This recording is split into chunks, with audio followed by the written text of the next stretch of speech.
Let's get into it. Welcome to Good Humans Podcast. Zane Munro, how you going, mate? Thank you, bro. Welcome to New Zealand. Mate, thank you for having me. It's beautiful to be over here. The Legends at a Rapper, who sponsor my podcast, great friends with you as well, doing some awesome stuff with your organisation For All the Brothers, have got me over here for a few days. I'm recording a couple podcasts and they've lined me up with a few of their favourite people in New Zealand, and you're on that list of 4 people. So, man, I'm excited to get to know you a bit better. There we go. That's the best intro there could be. Absolutely. Well, we're going to kick it off. Yours is already open, but I'm going to crack open a rapper. We're going to do a little rapper cheers to kick us off. We're on. It's a good way to always start the pod. Cheers.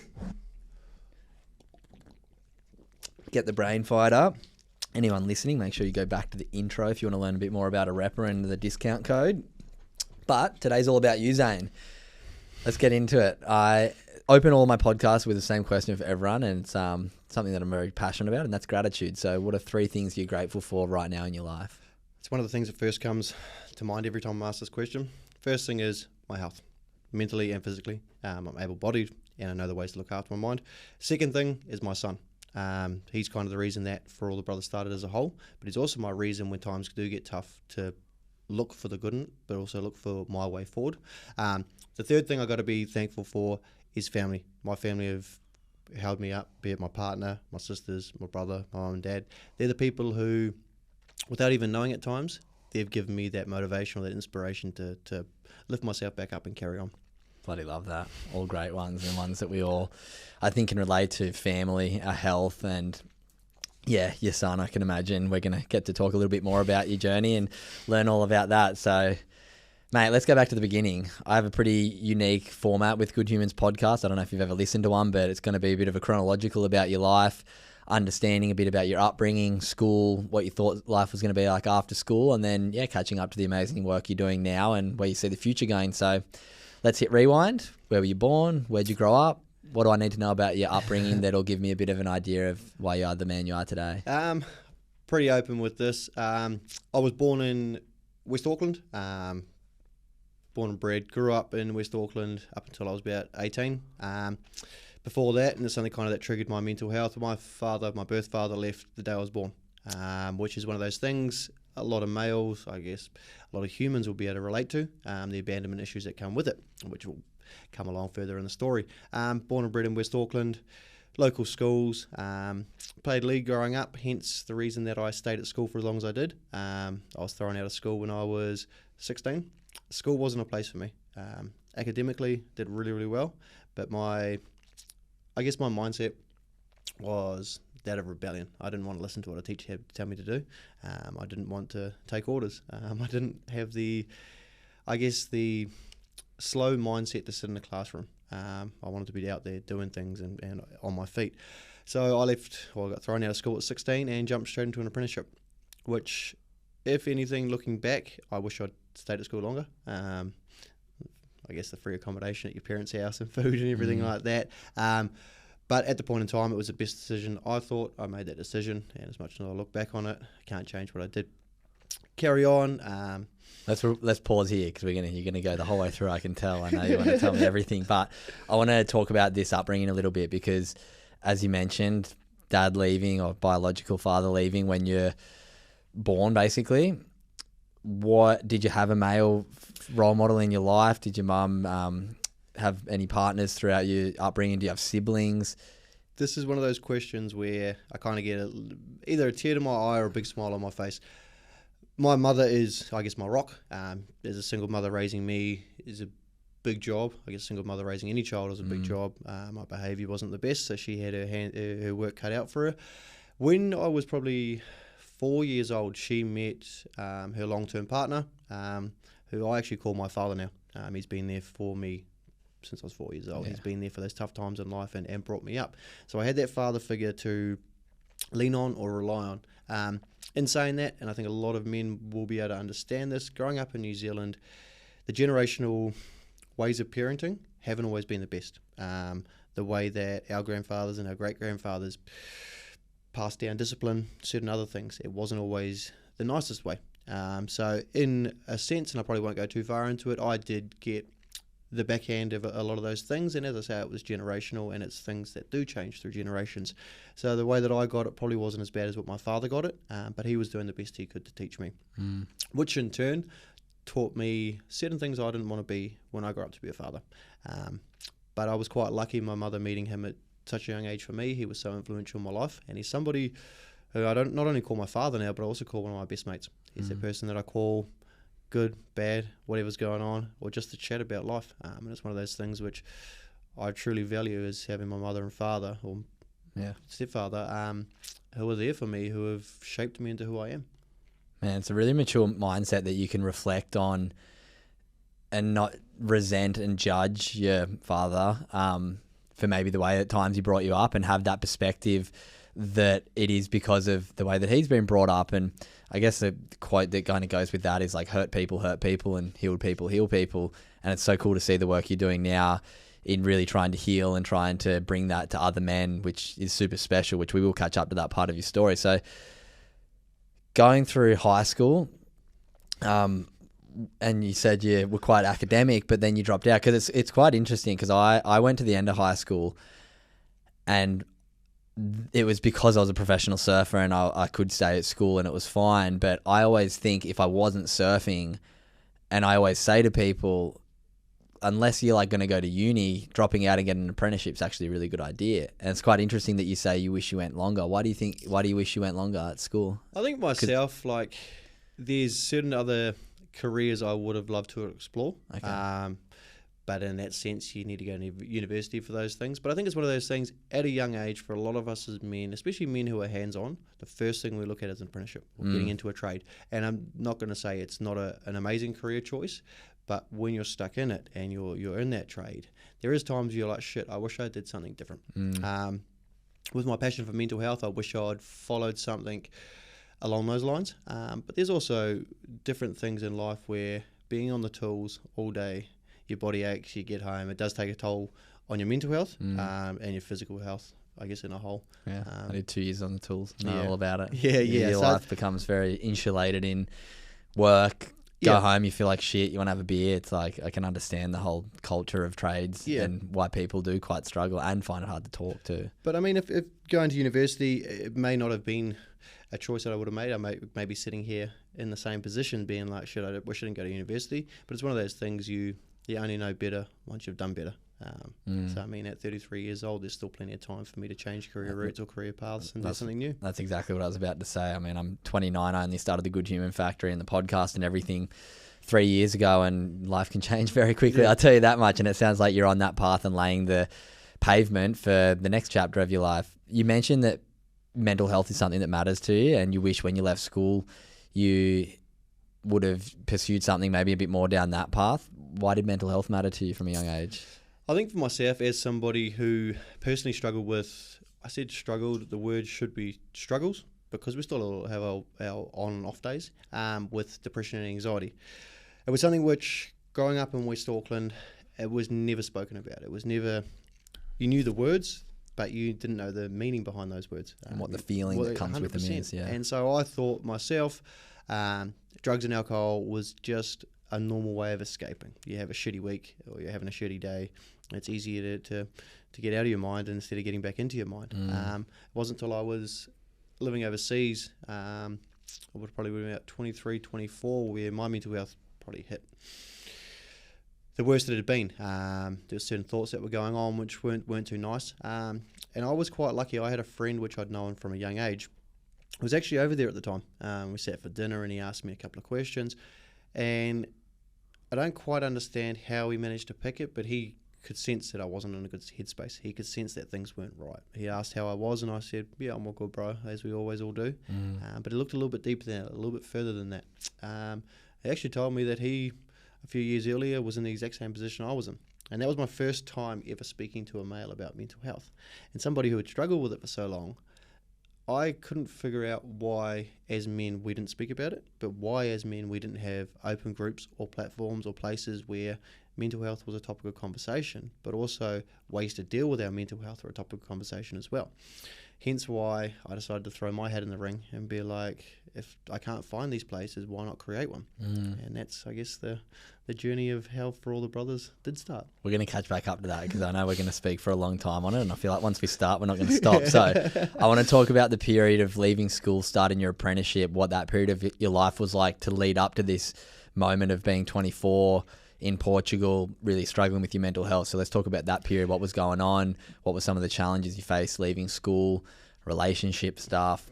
Let's talk about that period, 18 to 24. I think between 18 and 24. So originally, by trade, I worked in the print sector. So I left school at 16, jumped straight into the print trade. And screen printing and stuff? More of a large format style. Yeah. A lot of old German machinery. So it's a skill which doesn't really get spoken about anymore, and it's not really a trade which is continuing, hence why everything's beginning to go digital. I jumped into a printing company where it's actually just up the road in New North Road, and the mentality there was an old school hard man mentality. And I didn't really think too much about it until I stepped into that world. I'm a 16-year-old kid, and there's these fully grown men. Some have come from overseas, some are New Zealand born, and they've got that real hard man mentality. It was a little bit of a struggle for me because at 16 you're still trying to navigate puberty of a sense, let alone understanding what happens in a grown man's world. I spent 3 years in the trade, completed my apprenticeship, massive awards. Ended up getting Apprentice of the Year and a few other little bits and pieces, but I wasn't happy. And I thought, without realising that it was my mental health which was causing these feelings, I thought it was, oh shit, it's the job that I'm in, blah, blah, blah. So I was 18, I packed up my things and I moved to the Gold Coast for a year. Got to the Gold Coast, thought that I would just magically get there and the world would all be perfect. Turns out that it's not the way it works. Continued in the print trade and just realised I wasn't happy. Easy escape. I came straight back to New Zealand a year later. Came back here, jumped back into the print trade, this time at a bit more of a higher calibre of things. Jumped into a management role which I probably wasn't ready for. Those feelings came back. I wasn't feeling happy in life, feeling a little bit lost, feeling as though I wasn't in control of things. Fast forward another year, I decided to get straight back on a plane and move to Melbourne, a place where I'd spent 12 years of my life. Managed to travel the world from there, but I actually got into the print trade and I took on an operations manager role and succeeded. I did very, very well, not only for myself but for my career. Put myself in a position where the big six-figure salary came. I met a girl, I got married, I had a child, and in that time my mental health I thought was perfect. So you thought success was going to bring I thought everything good mental health. It's very similar to my story. I thought everything was perfect.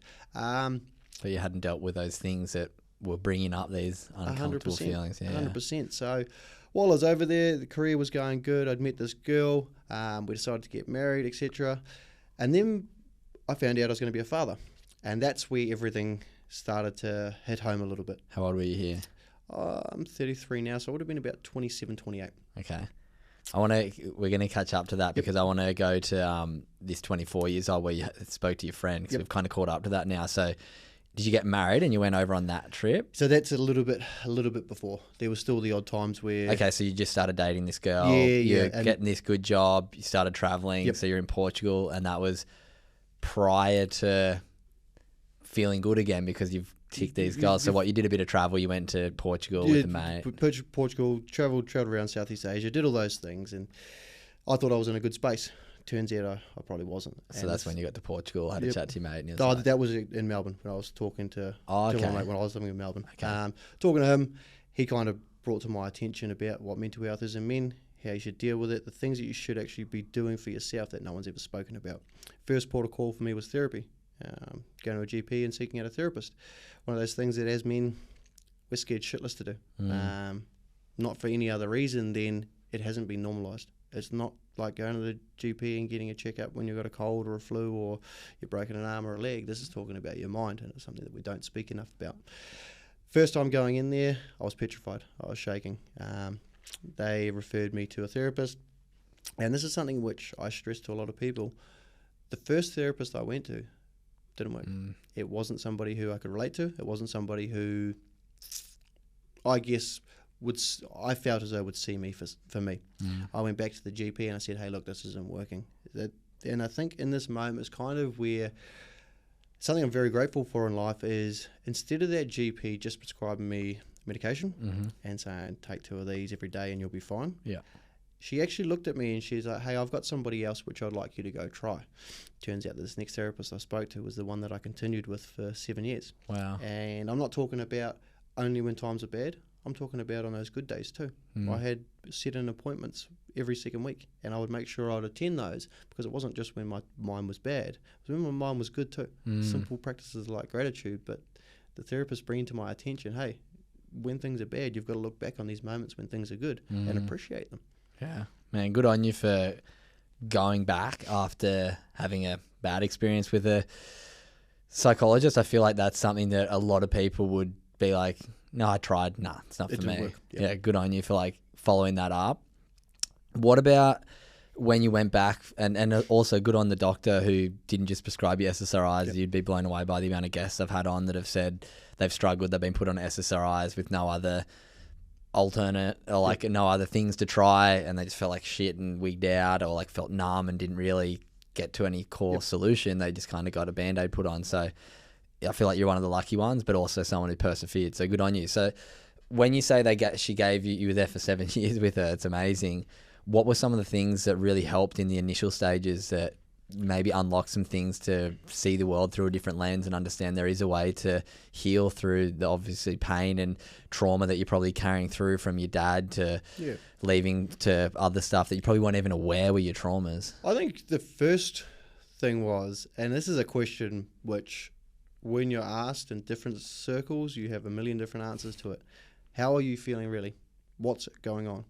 And it was one of those things where I had to sit there and think, because I didn't want to give her the wrong answer. I didn't want to do this. The words she said to me, she's like, in this room there are no right or wrong answers. It's how you feel, not how you think I should think you should feel. It's how do you feel? And I think that first probably 2 or 3 sessions was more about me, and I put this pretty bluntly, finding the balls to open up, finding the balls to actually explain how I was feeling. And some days I couldn't find the words to explain how I was feeling. I was about to say, because sometimes I think the vocabulary is something that's really hard when you haven't done it much. Like I went to a therapist for the first time. I've seen a sports psychologist many, many times, like quite close with him. And then I was like, you know what? I do all this mental health work. Like I just was feeling a bit uneasy just something wasn't feeling completely right. And I went and saw this psych, and I only had 1 session with him, and it was great, and I got what I needed out of it. I probably should book in some more, but yeah, it's so beneficial. I think it's one of those things where, as I said, I continued on for 7 years, and it was sometimes just going to have that space where you could talk about something without judgment. You could go in there and not only seek advice on how to deal with things, a lot of the times you'd give yourself that own advice by just being able to talk about the issue. You'd find the answer yourself. Exactly. But I think it was having something where you could go to look after yourself. And a lot of the times I refer it as going to the gym. Yeah. Going to the gym for your mind. You go to the gym for your body, and a lot of the times you won't want to go, or you feel as though, oh yeah, I'm strong today, I don't need to go to the gym. You walk out, you feel 100% better. And it's one of those things which I continue to do for my mind for those 7 years. Yeah, and that's like what the guy I saw said to me. He's like, we all have great people around us, and some of us are very lucky to have close networks who we can lean on, and I feel exactly like that. I've got such amazing people around me, amazing family that I can talk to. But what he said, he's like, all the people that you know and know your life, it's like everyone's inside a jar. Yep. But you can't read the label on the outside. So going to see someone can give you that perspective from outside and go like, oh yeah, like they don't know you well enough to know everything, but they know you enough to be like, have you thought about this? And you're like, oh yeah.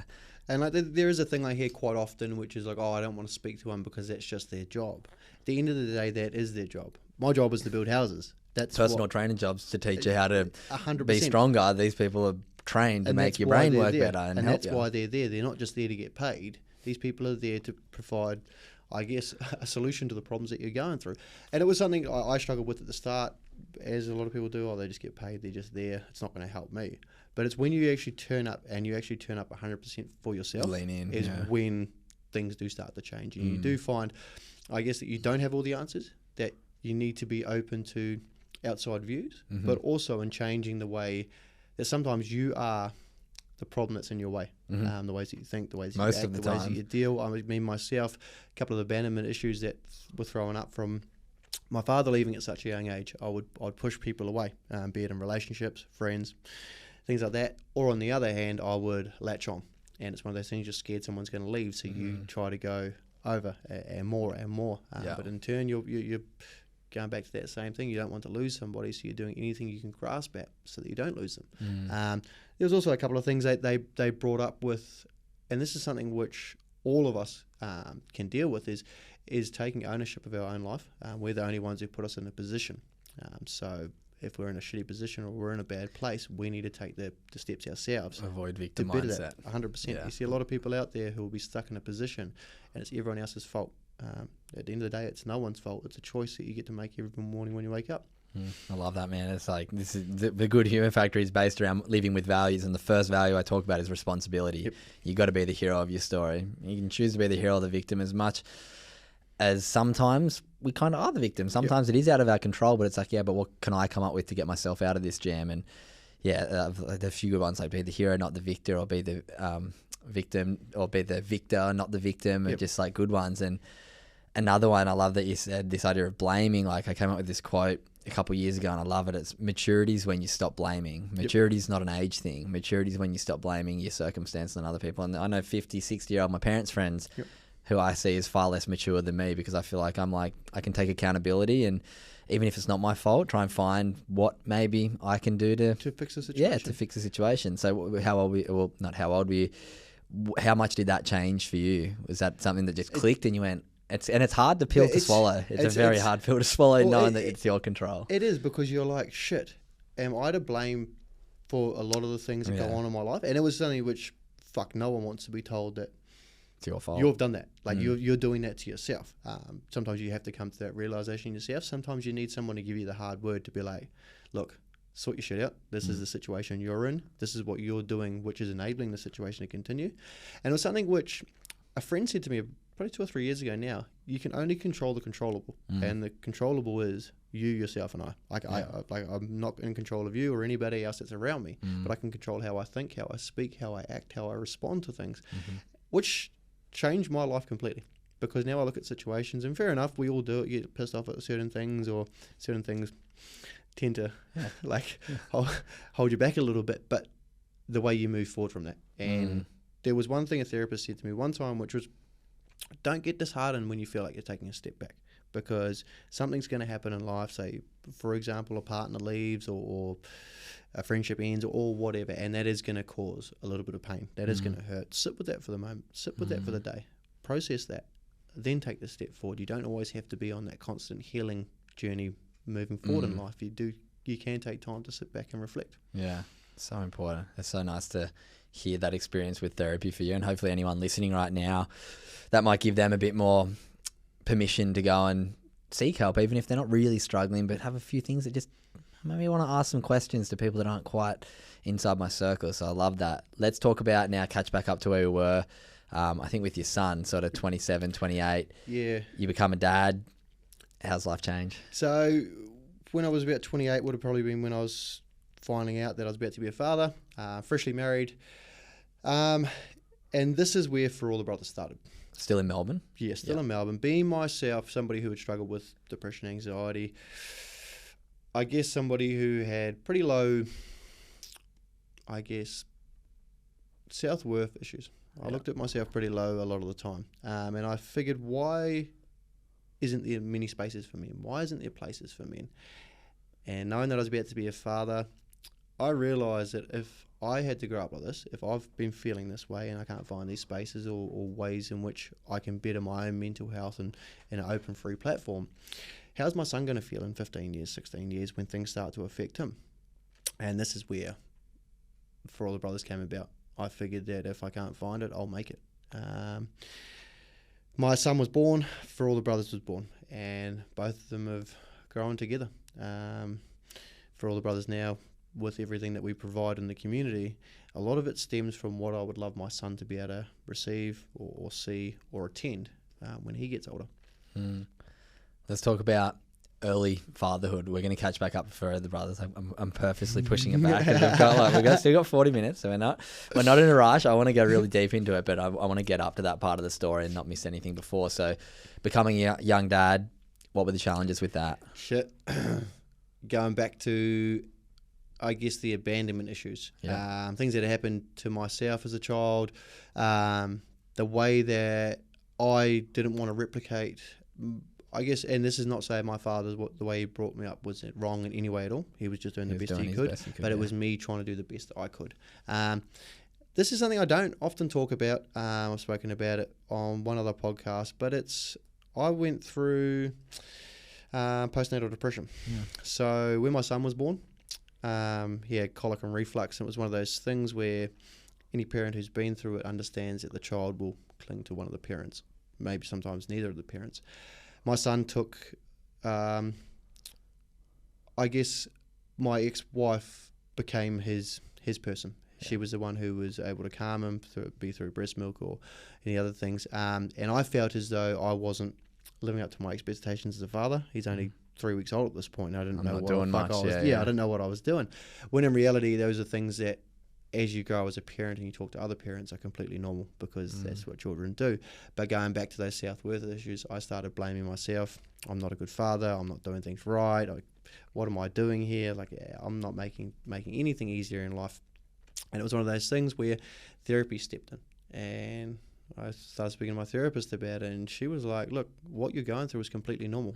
Every single parent goes through that in some way or another.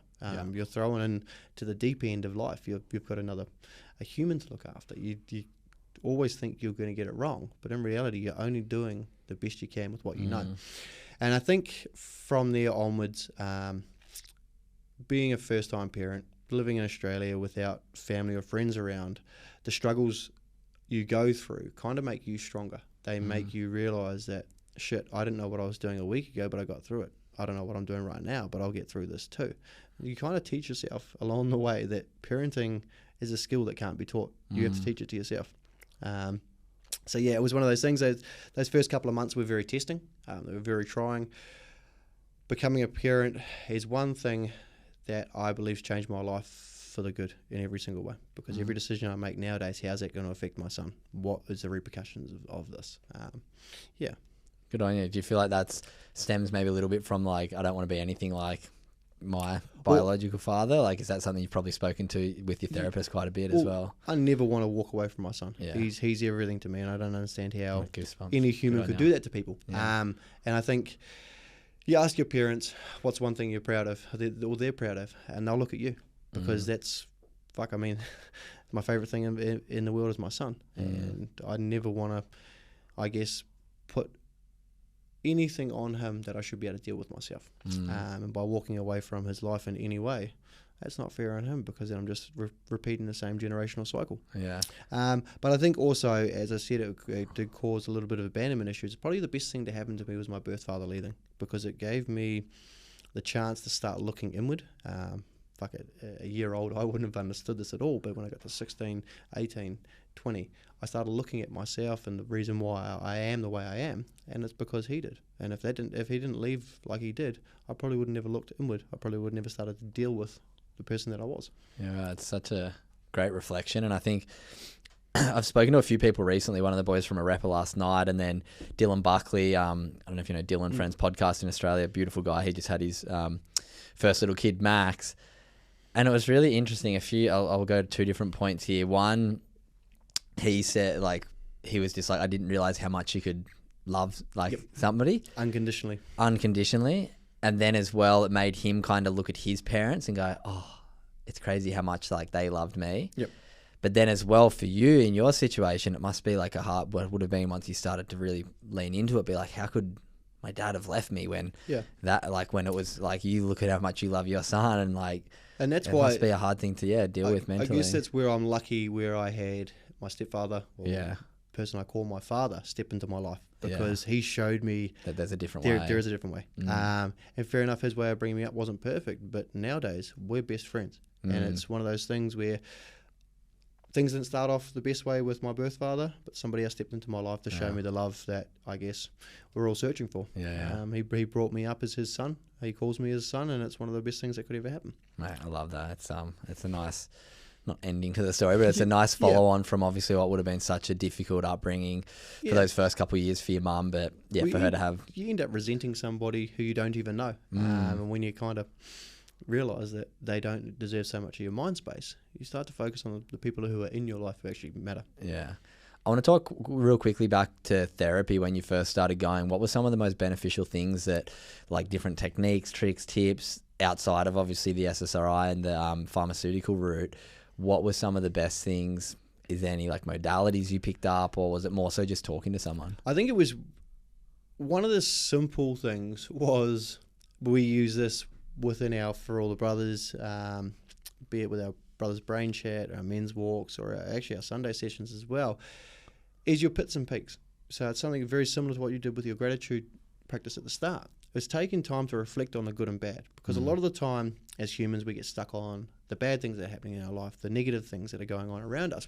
We forget to look at the good too, and it could be something as small as I got out of bed today and went for a run, or it could be something huge. And it was something she told me, every time I want you to walk in this room, I want you to give me your pits and peaks from the week. And sometimes it would be this massive list of negative things that have happened, and I'd have to search for the good thing. And some other days it would be, shit, nothing really bad has happened this week. Like I've obviously learned to deal with things a little bit better, and then there'd be this big list of positives. Yeah. It was one of those things where it was such a simple technique, but it was something I could practice myself anywhere I was in the world, whatever I was doing. I could take that time to look back and reflect. I love that gratitude, the thing that you brought up. It's such a powerful thing, and it's like there's all the science now that shows it's changing our brain chemistry. We're starting to look at the things that are good in our life rather than the bad, and it comes back to that maturity and not blaming. It's like, as much as you're like, oh, maybe less bad things are happening to me, it's like, no, I'm just dealing with and not seeing things as negative, because if it's out of my control or it's not controllable, then why let it bring my mood down? And it takes practice and it takes time to get to that mindset. And that's why I'm so passionate about gratitude and encouraging people, if it's every day, when you brush your teeth at night, just think about, you're already there for a minute, just think in your head, what are a few things that I enjoyed about today? And it's just starting to create those patterns, and it's something I love that you said. It's something that I could take with me and do it. And that's what I think gratitude people forget. They do, like, they write in a diary for 5 days in a row, things they're grateful for. They can't think of anything the next time. They're not feeling way better, and they stop. And it's like, no, gratitude's not like, it's like going to the gym and doing like a week of abs and getting like, ooh, a little bit of abs definition, but then going, okay, I've got them now. It's like, no, this is a maintenance thing. So I love that you brought that up as well. Was there anything else that you kind of found beneficial with her? I think for myself, somebody who had never spoken about mental health, and this is something which I mention to men all the time, is it was a space where I could talk without judgment. Regardless of what I was going on, be it, I guess, shit that was happening at home or at work or family or whatever it was things that I could say openly without the fear of being judged, or also them walking out of that room with me. Sometimes when you say things to friends, you've got that worry, are they going to tell somebody else?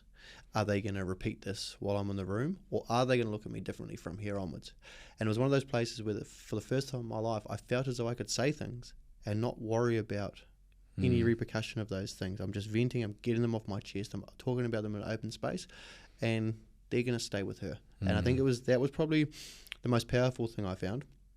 But I also think speaking to somebody openly about things you've never said to somebody else before is probably the most powerful thing I've ever done, because a lot of the times you don't realize what you're going through until you speak about it. I didn't realize that a lot of the traits that I had, or the things that I was doing, were stemming back to when I was 2 days old, because we don't think like that. And it wasn't till she asked how I was feeling, what are the things in which I believe I need to work on myself, or what has happened? And then you start saying something, oh, this happened and this is how the situation played out and blah, blah, blah. And you're like, shit, I was to blame for that. Like that comes back on me. And she's like, why do you think that is? And I'm like, because I felt this way. Well, why do you believe you felt that way?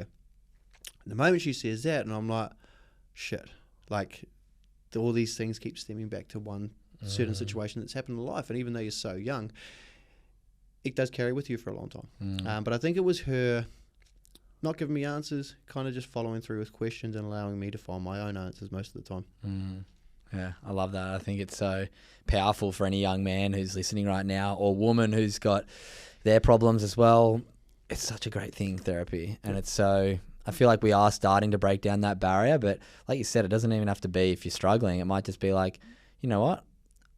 I feel like I'm at an 8, but you might go to a therapist and they give you all these skills and you go, oh, I was actually living at this 6 level out of 10 my whole life. Now I can get up to 8 and I can get up to 10 because I have these different understandings of ways to think about the world, of ways to view myself, of ways to view my relationships, and things can always get better. I always say, like, it's good to, a lot of us are just going through life, but we can all grow through life. Life can continue to exponentially get better if we learn new things, we connect with more people and have the openness to look at ourselves in the mirror and go, you know what, there is a lot that I can do to improve. I think it's about also the understanding that it's not just when things are wrong or not just when things are going bad in life. It's also when things are good, because it's about that maintenance. It's about continually doing something which is good for you. Like you eat healthy for a month and then you're like, oh yeah, I've eaten healthy for a month, I'm healthy now. No, well, no, you're not. You've got to continue doing those things to maintain that through life. Yeah, no, I love that. Right before we get to For All the Brothers, we're going to have a good half an hour chat about that. As much as you want to go into this, because I know you kind of quinced at it when I touched on it before we started chatting, getting divorced at a pretty young age, I can imagine, can feel like a bit of a failure, can feel like maybe you've let your son down. I don't want to put words or anything into your mouth, but this is just kind of how I feel like I would feel if I was going through that after a few years of marriage, being young. What was that like for you, and how hard was that decision to make? I think, so the reason when you look back on it, talking to people, therapy, etc., we were both young. There was a first child involved. We were in the middle of a worldwide pandemic. And we were locked down, I guess, in a country where we had no friends and family there. After everything that's been... She Aussie? Sorry. No, she's Kiwi. Okay. But everything that had gone on for the 3 years, or 2.5 years while my son was born, it becomes... You start, instead of working together, you start working against each other. And it's one of those things where it happens in life. Some people just don't work out together. The best thing from this whole situation was my son was born. Getting to the breakup part, it wasn't easy. It's not something you're wanting to tell your friends. You've been married for 2.5, 3 years, and you're calling it quits. But it's one of those things where I learned it was out of my control. I don't want to go into too many details about how it happened, but there were certain things that you wouldn't want to happen or wish to happen to anybody. It put me back in that position again with the abandonment issues, the self-worth issues. I mean, when somebody... takes your trust and misuses it, you feel worthless. So it's one of those things where I go back to it, but therapy came into play big time for me. This time was a little bit more difficult because we were in Melbourne. It's one of the cities which was locked down, probably the most strict in the world. Everything was via Zoom, and it kind of made things a little bit harder because you're sitting at home with her in another room, and it's so easy to not actually pay attention or be easily distracted and pretend like you're listening. So the divorce part was hard. With that and being in the lockdown in Melbourne was where the decision to move back to New Zealand came to play. It wasn't easy. Been living there for 11, almost 12 years. Life was set up. Everything was sorted over there. But it was one of those decisions where I look back on it now, and it was the best that we could have made in that moment. Back with friends, back with family. I guess back to where we grew up, but back to more of a sense of home. When you're going through something traumatic like a divorce or a long-term breakup or whatever, it isn't easy to navigate, and sometimes you don't need answers, you just need support. You just need people around you, and I think that was probably the best, not only for myself but for my son as well, being around his grandparents. I guess going through a breakup with a young child involved, they're pretty resilient, but there's also things that they're going to pick up on. And at 3 years old, how do you separate them between households, etc., etc. So yeah, it wasn't the easiest thing to navigate. It did take a good probably 2 years after the divorce, or year and a half, 2 years, before I actually started seeing another female. This was one thing which I try and speak to guys about a lot, because the easy thing for a lot of us to do is when you go through something traumatic such as a breakup, I'm going to go sleep with every fucking girl in the world. I'm going to go with another girl tomorrow night. That's not actually dealing with the problem that's happened. That's not dealing with the feelings that are going on, or the thoughts, or what's actually happened as a whole. So it did, for the first time in my life, was a time where I actually sat back and took time for me to look inward, to correct certain habits, manners, but also not to project that breakup onto the next person, because a lot of us will do that without even knowing it subconsciously. Hurt people, heal people, heal people. Correct. And so it was 2 years before I actually started seeing someone, which turns out the girl that I did start seeing, I'm still with.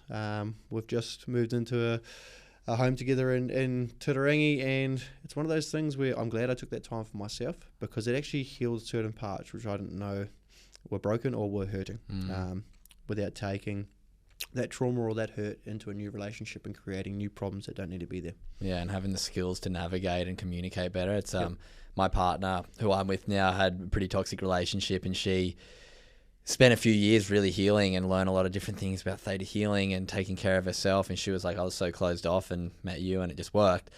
But I know that if I met her 2 years before, right after a breakup, or even a year after a breakup, she was like, I was a different person. I was a completely different person. And I can see, just looking in your eyes now, like the vibrant sort of life and happiness that it feels like is coming out of you now mightn't have been that way if you didn't get that time to heal and understand yourself a bit better. I think that was also the thing as well. My partner that I'm with at the moment, her name's Rose, but she, exactly what you just said there about your partner, she's not the person who she used to be. And I think it does take a whole lot of growing in life. But there was also something she said to me early on at the start, which I was like, shit, this is a motto I want to carry through our relationship. When you come up against conflict, it's not me and you versus each other. It's me and you versus the problem. There's only one way we can fix issues that are going on. It's to communicate about them. It's to deal with them. And it's to respect each other's way of dealing with them. Myself, I'm somebody who wants to jump on the problem straight away, talk it out, fix it. Whereas she's the polar opposite. She's somebody who would like to take time for herself, to process it, to deal with her side of things, then come back and talk. And there's one thing she's taught me, which is you have to respect another person's way of dealing, because that's how a relationship works. People aren't made on this earth to fit together. Exactly. They're made to work together. So yeah, she's one of those people who's come into my life after doing a lot of work on herself, and me doing a lot of work on myself. And you kind of look at things and you're like, shit, I wouldn't have been in this position 5 years ago. Yeah, it's so important to do that healing. And I feel like myself, obviously the work I've done the last couple of years, I've got a far better understanding of myself and a far better understanding of other people, of how different we all are, and understanding that we need to have perspective. I can't imagine that she'd see the world through the same eyes as me, and vice versa. She's grown up in Brazil. She's like lived a completely different life, my partner. So it's about, like you said, working together to come up with not solutions, and but like, we're so good, we'll sit down and she'll sit me down and go, hey, we need to have a bit of a chat. It's nothing on you. It's how I'm feeling about some certain things. Let's talk about it.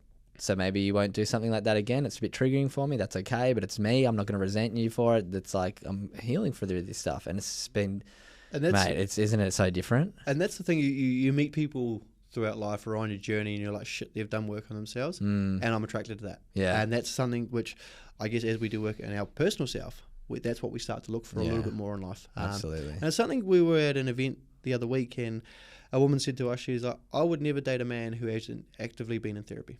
Wow. And I was like, it's a very broad thing to say. Yeah, it's a bit of a box to put people in. But I was like, that's amazing to hear, because you're obviously doing the work on yourself, and you're searching for somebody who has or is currently doing the work on themselves too. Or which at least open to doing the work. Yeah. That's, I think, one of the main things. Like, people, if not saying that if you don't go to therapy you're not open to changing, but it is quite a good, it shows that you have that willingness to work on yourself. Yeah. And I think there is, and I've spoken about therapy a fair bit in this last half an hour or so, but there is a lot of other ways you can work on yourself besides therapy. I just believe for myself that was kind of what I needed at the point in time. Absolutely. The gym, social groups, actually talking about your shit with your mates. There is many other ways you can deal with the things that you're going through. And that's where we're getting to now. For all the brothers. We're finally here. You've been wanting to chat the whole time, and I've been wanting to learn a lot. No one normally asks me about me. They ask about For All the Brothers, and that's normally it. So. Hey, mate, I want to get to know you, because it sets up the context as to why this is so important for you. It shows the work that you've done and why you're qualified to be hosting and doing what you're doing right now. So let's talk about For All the Brothers. It was born when your son was born. Correct. 5 years old. What's been the process of it? What do you guys do? Let's go back to the start. What was the first year or two of it? To be honest, when it first started, and this is something through personal fear, the stigma that was attached, and just imposter syndrome. Not wanting to be, for the first probably, I say but it probably would have been about 9 months, I didn't put my face and my name to the page. Originally it started off as a whole lot of quotes and stuff like this.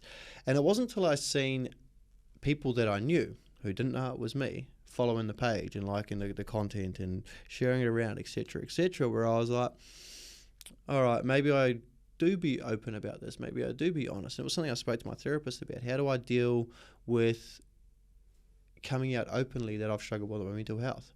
And she asked me, well, what's the biggest thing you fear? And I was like, I fear judgment. And she's like, who could judge you more than yourself? And that was something that sat with me, because I'm like, I judge myself more than any other human. I've said every single bad thing about myself that you could think. We all do. Who's gonna do that more than what I've done it to me? And that was kind of the moment where I was like, yeah, fuck it, I'll bite the bullet. I'm feeling real good today. And I put up a photo of myself. And that's kind of where the openness within the community began. There's guys out there who have been like, I've been following your page for the last 6 to 9 months. It's nice to see somebody who looks like me, who speaks like me, and is exactly like me, who's going through very similar problems. What happened was continued with the posts, the motivational quotes and things like this. Social media, openness, men's mental health stuff. Yeah, but then I decided to put my foot into just having little groups on Zooms. Yeah, just getting through men, COVID, that was it, getting men together and actually talking about our problems, because that's where we realised problems were starting to amplify, because guys weren't in their normal routine, they weren't at work, they weren't seeing their friends, they weren't able to do the things which in some sense was keeping their mental health on a level playing field. They were locked down, they were at home, so we started with these Zooms. And it was in that moment where I realised, shit, we've got to do more within our communities to get these guys together and get them talking. And a lot of the guys I was speaking to, they're like, we don't want to speak to a professional, we just want to speak to our friends, or we want to speak to somebody who looks or who's talks relatable, or acts like that. Yeah. So what we did, we came through COVID and we got a small bit of a break for about 6 months there. And what we did was we set up men's walks all across New Zealand and Australia. So we had men's walks throughout Brisbane, Gold Coast, all throughout Melbourne, which we'd set up every week on a Sunday morning, and then same across New Zealand. This was a chance where I knew a lot of people through my travels and through living in New Zealand, where I could handpick or select a couple of people that I knew. Hey, look, facilitate for you. I was like, as I said to them in a sense, I was like, you're not there to give any answers, you're not there to give people advice, you're just there to get these guys together to go for a walk. Whether they want to talk or not is a different story. I was like, get the guys together and see what happens. And fair enough, it started off with 3 or 4 people turning up.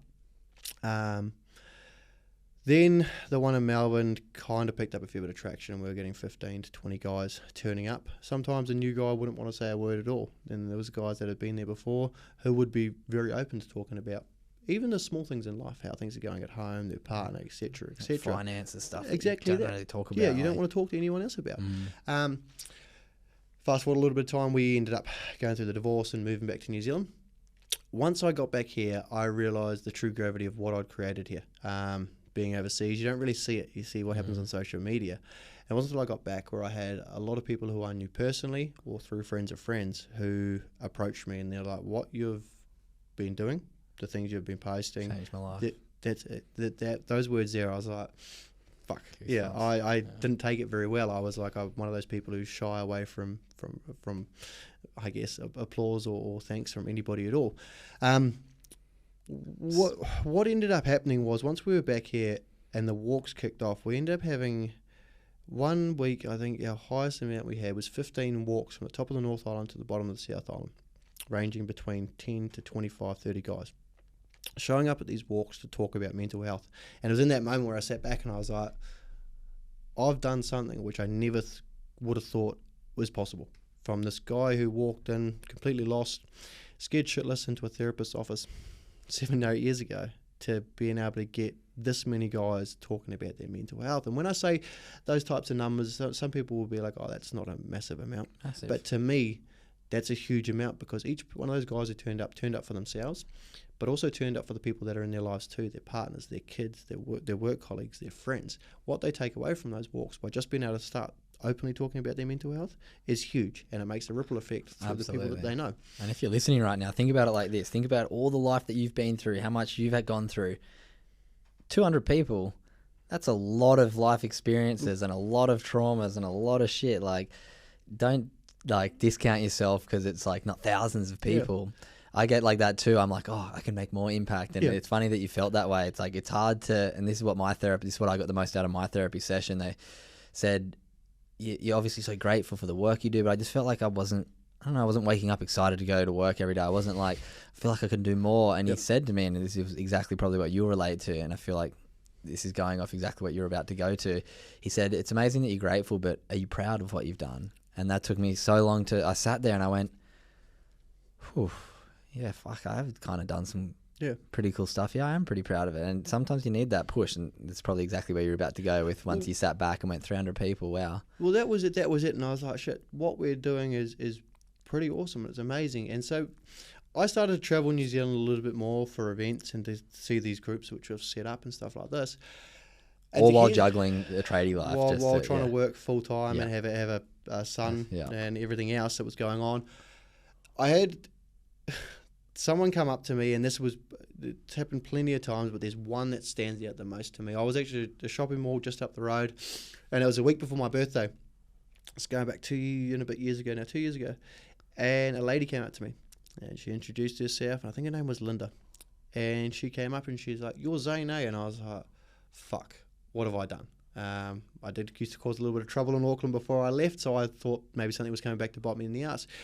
She goes to me, she's like, "You're Zane, eh?" And I was like, "Yep." She's like, "My husband's Steve." And I was like, "Oh, sorry, I don't know a Steve." She said that about 6 to 8 months ago, he was in a pretty dark space and he was contemplating taking his life, and he jumped on one of our Zoom chats in the middle of COVID, and he's like, "You were the only person to actually listen to him." He's like, "He flicked you a message, he sent you a message afterwards, and you spent the next 3 weeks responding to him, replying to him, and sending him voice messages and checking in on him." And to me, that was just normal. That's just what I thought I was supposed to do. But to her, it saved our husband's life. He sent me a message a couple of weeks later being like, "My wife met you at the mall the other week." And it broke me into tears, because I'm like, this guy wouldn't be here if I just didn't act as as a good human. As somebody who was there for somebody else. And I think it was in that moment there where I sat and looked back, and I was like, shit, I might not be a professional therapist, I may not be trained in this field, but I got that life experience, and we're bringing guys together to talk about things which in any other way they wouldn't talk about it. As that grew, so did our events with F45, with Arepa, with many other groups around the country, about being able to facilitate these groups for men openly, getting them to talk, finding better ways to deal with things that we're going through. And through that, this is the one moment where you were just talking about being proud. Through that, I was nominated for New Zealander of the Year. Wow. And being a kid at 16 who kicked out of school, went through all these things in life, to go from that, being told I probably wouldn't make anything of myself, and I was fucking everything up and making all the wrong choices. From that to being nominated for New Zealander of the Year, I don't even know New Zealander of the Year. I don't know anyone who in my personal life. And so it was one of those things where I actually sat back, and for the first time I was proud of myself. For the first time I was like, this is why, I guess it's not about the awards or the accolades or anything like that, but this is why I do it, because people are actually obviously taking note of what's being done out there. People are actually taking on board the things that we're saying, or in the groups that we're facilitating, they're taking things away with them. But it's also because mental health in men is actually now being seen. And this wasn't more of a personal thing. This is more of proud of what we've created as a For All the Brothers community. Good on you, man. Has it all been for free as well, or did you monetize it eventually? Or Bro, we've never made a cent from For All the Brothers. We're not fucking legend. We're not government funded. We don't get paid for anything we do. To be honest with you, 90% of anything with For All the Brothers comes out of my personal pocket. And all the events we do are 100% free. The one we run with Arepa, because we aren't trained therapists ourselves, we figured we'd be able to give back to a charity. So we only charge $10 for our Brothers Brain Chat tickets, and 100% of every dollar that's made from ticket sales goes straight back to the Mental Health Foundation in New Zealand. This is so that our guys know when they walk out of the door, there's a place that they can reach to. If they do need to take things a little bit step further, they do need to speak to a therapist or a counsellor, there is someone that's available. But yeah, we've never done it about money, because we believe that, fair enough, money pays the bills and money puts food on the table, but money doesn't help mental health. And this is something which I learned making that big 6 figures over in Australia and doing very well in my career. My mental health still declined. I was still struggling with things. So we realised that it doesn't always have to be about money. Fair enough, there are some days where personally I get a little bit drained and a little bit run down, a little bit tired. Yeah. But at the moment, we're doing what we can to get our brothers together. I'm not saying that doesn't come without its perks and we don't get looked after in certain ways by people, especially with Arepa looking after us with our events and stuff like that. But yeah, it's never been about money or making any money from it. Not yet anyway. There may be chances where I step into For All the Brothers full time, and then that will need to come with some incentive to be able to continue it. Absolutely, but it's funny, and I've felt this guilt always of turning the Good Human Factory into a business, but I had a great chat with one of the Arepa team last night, and they're like, and I have this conversation all the time. It's like, you can go make a 7-figure deal working for something that's not actually improving the world or anyone's life. Why does it feel like a crime to get paid to do something that's clearly saving people's lives? That's clearly, and the part where you touched on, I'm not a psychologist, we can't charge for it. I have this, like, I deal with this shit every single day. Yep. This is the exact same, like, I feel like and it's hard, but once you get to the point where you realize, well, if I can monetize it in a way, it means I can pull back from work a bit, I can impact more people. And I don't think anyone who comes to your event who might be paying $10 a head would ever qualm at it. They're going to pay more to go see a psychologist, and it sounds like they're going to get just as much, if not more, out of your groups anyway. So from the outside looking in, eventually there's got to be a way that, like, you can monetize it, and not in a way to make millions of dollars, but in a way that you can do it full time, because you're obviously making so many make it sustainable. I think that's one thing we have looked at. I mean, For All the Brothers, we have always looked at doing it full time and creating something which we're able to not only sustain but also to be able to bring to bigger groups. But at the moment, with being a father, we're still having the bills and food to put on the table and everything else. Work has kind of taken that upper hand. But the more that we meet people around the country who are like, we need you to come to our workplace, or we need you to speak to our sports team, or we need you in, I guess, our environment to be able to facilitate groups for us, the more I look at it and I'm like, when you are making money from it, it's not only a job, it's something which makes you proud to get up and do every day. Exactly. Like, there's no harm in, and like I said, I struggle with this all the time. There's no harm in making money from this stuff. Yep. It's helping people. And I mean, just from the outside looking in, you can just copy exactly my business model. Yep. Podcast, chatting to people in the groups who are willing to chat. So many great podcasts when it's just about vulnerable chats. People don't have to have profiles or do anything. They can just be the brothers. So, like, there's one that turns into a revenue stream. Merch is obviously I'm sure you guys probably already do some sort of clothing, but if you get everyone at your meetups $300 a week to buy a shirt, like, there's a way that you can start pulling back a bit from work. Because I can see how passionate you are about this. It's such a special line of work to be in. I find myself obviously in it as well, and there's just so much more work to be done because we know the statistics, we know how bad it is, and it's so important that people like you do be able to make this full time, be able to. So I guess anyone out there listening that wants to get involved and learn a bit more about For All the Brothers, how can people get involved? What are your offerings? How do people learn more about what you guys are doing? As of next week, and I haven't really been able to say this yet. This won't come out yet. As of next week or the following week. This will be out. This won't be out until probably 2-3 weeks. There we go. You can head to our website, forallthebrothers.com. Freshly released. It's all new. That there has a full option to attend or seek out any of the events that we have. Yeah. But also to be able to buy our merchandise as well.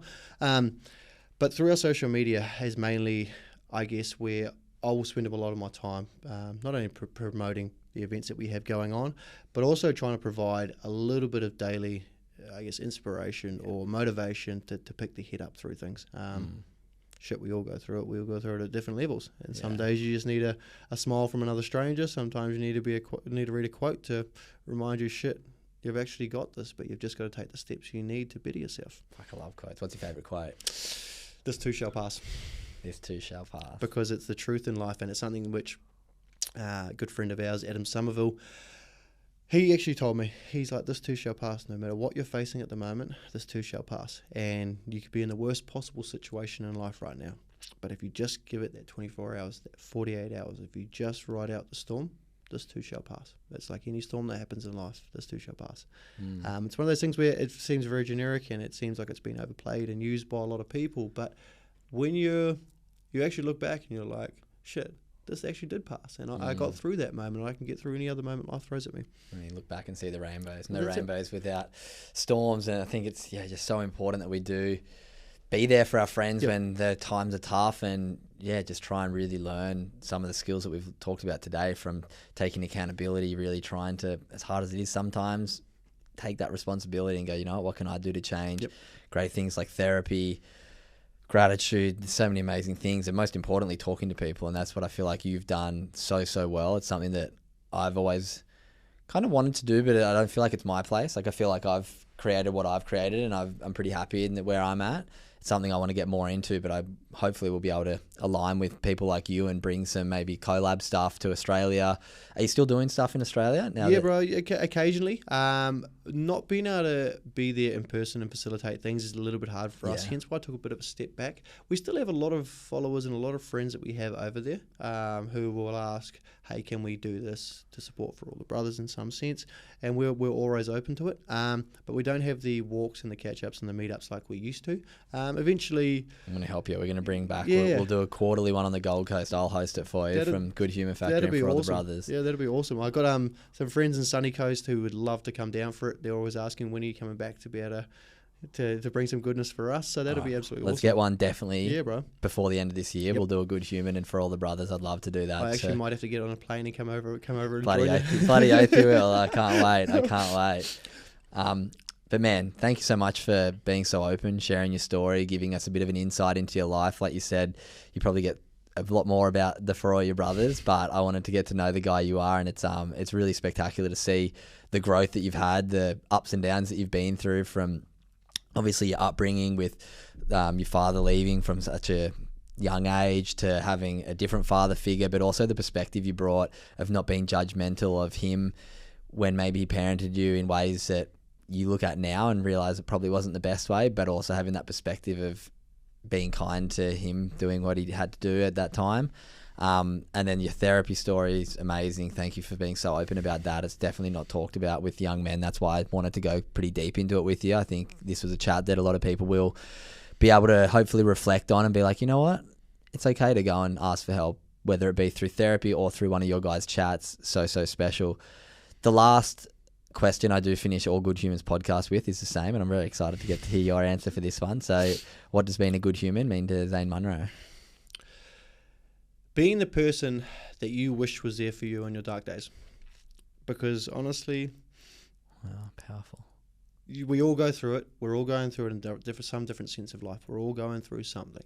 And what is the person that you needed most when you were in those tough moments? And that's the only person I'll ever try to be, is somebody who can show up for others to the best of my ability, to the best that I can, to be there for them, to help them through and to remind them that there is a better day ahead. Mate, I love that. And I think the way that I was going to not pull you up, the way that you said to the best of my ability, because I think sometimes we don't have the capacity to show up, and that's okay. Not being too harsh on yourself, but doing the work internally with yourself so that you can show up, and it starts with us. And I think, it just brings today's chat so full circle. Mate, this has been incredible. My first podcast here in New Zealand. It's been an amazing chat. It's going to be hard to top, but I've got some awesome guests as well coming up. Last thing, I guess, where can people find you? I'll leave it all in the show notes. Anything you got coming up you want to plug, anywhere you want people to go check out, this is kind of your time to plug some stuff. Monthly, especially here in Auckland, first Tuesday of every month, alongside our good friends from Arepa, we have our Brothers Brain Chat, which we bring a local special guest speaker along every month. But it's also a chance to get together in a room full of brothers to openly talk about the shit that we don't talk about very often.